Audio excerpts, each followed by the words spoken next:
के शहर में मोहम्मद के शहर की फिजाएं का हवाओं का रंग ही कुछ और है।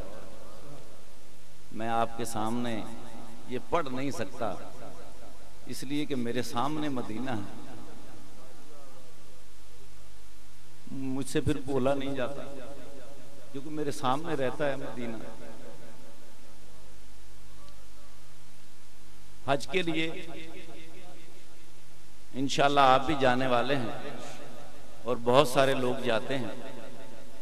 बुजुर्ग ये फरमाते हैं कि 1.25 से 1.5 करोड़ बंदा वहां मौजूद होता है, लेकिन शायद ही कोई कामल हज करता हो, वरना हज नाकस हो जाता है। बड़ा ही बारीक काम है, क्योंकि हज को पढ़ना नहीं होता, हज को करना होता है। वहां की जमा तफरीक इस किस्म की होती है कि जब आप हज करके लौटते हैं और जमा तफरीक का हिसाब करते हैं तो फेल हो चुके होते हैं। हर चीज का अजर 1 लाख बैतुल्लाह के अंदर और 50,000 नबवी के अंदर।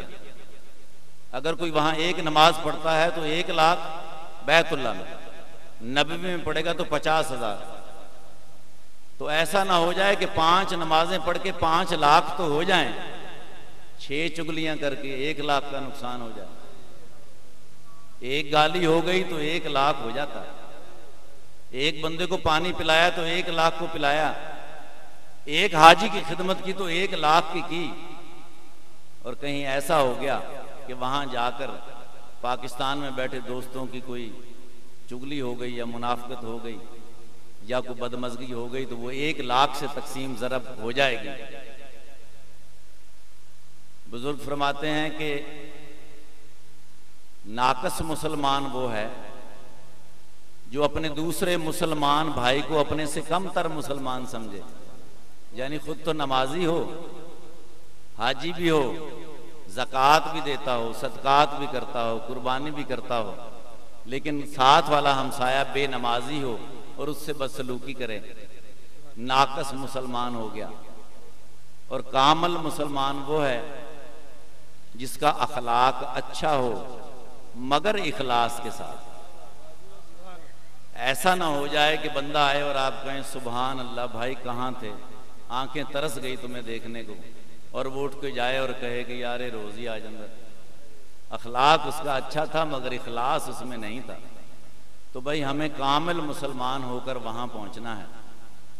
और फिर हम ये कह सकते हैं कि लगियां ने मौजां ते लाई रखी सोनिया, लगियां ने मौजां ते लाई रखी सोनिया, चंगियां के मंदियां निभाई रखी सोनिया, लगियां ने मौजां ते। गल तो साडे शाजो नाजर ही है ते असीं मंदे ही।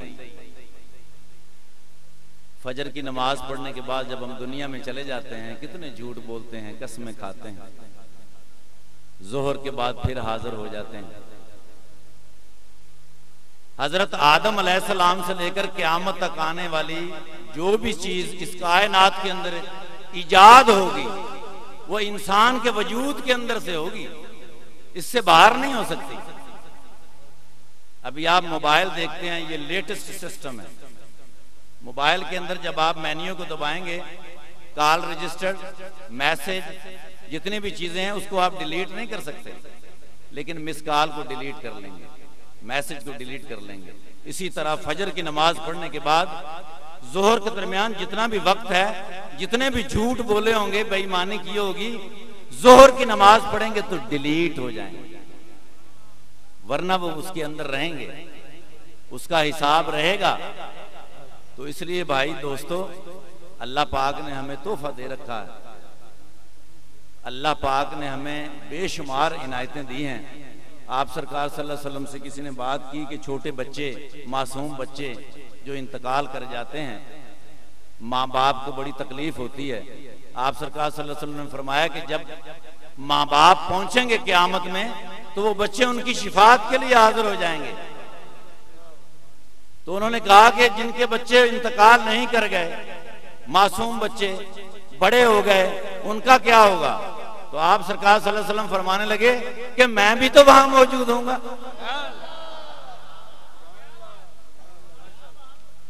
तो भाई सब्र करना बड़ी बात है। ये नहीं सब्र है कि भाई मुझ पे तकलीफें आ गई तो मैंने बड़ा सब्र किया। सब्र ये है कि कोई तुम्हें तकलीफ दे और तुम सब्र कर जाओ।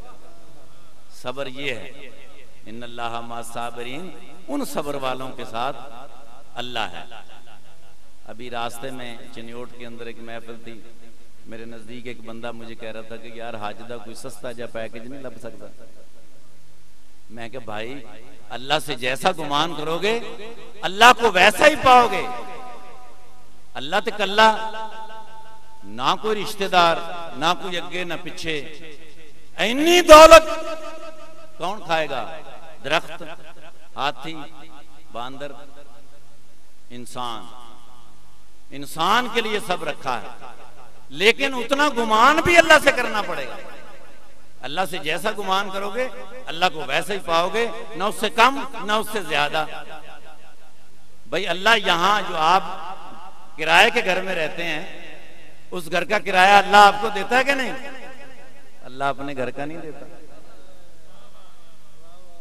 अल्लाह से गुमान तो करो ना भाई, बैतुल्लाह जाने की नीयत तो करो भाई।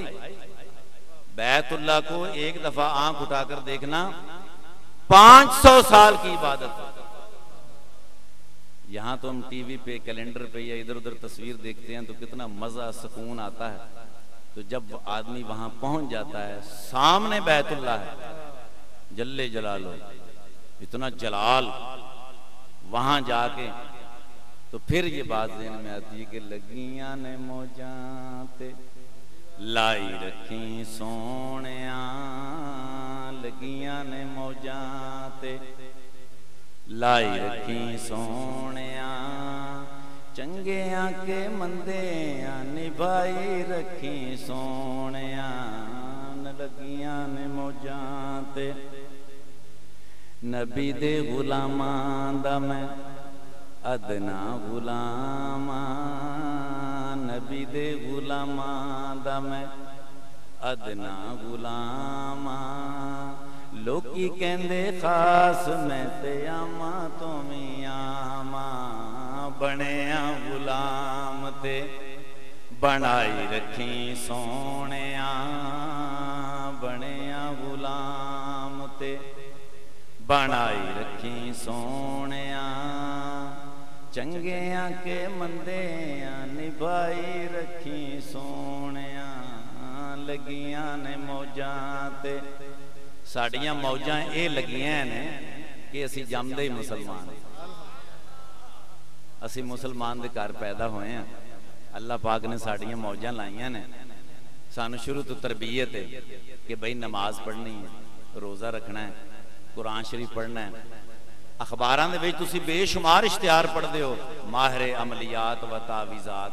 उन्हां नूं एक गल दा पता है, सानू उस गल दा पता नहीं।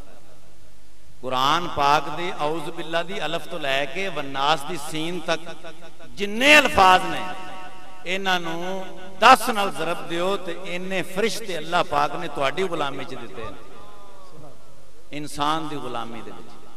असी जिसले उन्होंने जाके कहने कि घर च लड़ाई होंदी है, बाबा जी को तवीज़ दिओ, वो कहते हैं या हयू या कयूम पढ़िया कर, ते घर दे विच लड़ाई मुक जाती है ते कहते हैं बाबे ने काम कर दिता। या हयू या कयूम दे फरिश्ते भी ते वेखो ना किड्डे मजबूत ने, जिन्हां ने आके काम कर दिता। साडे घर दे विच नौ सस दी लड़ाई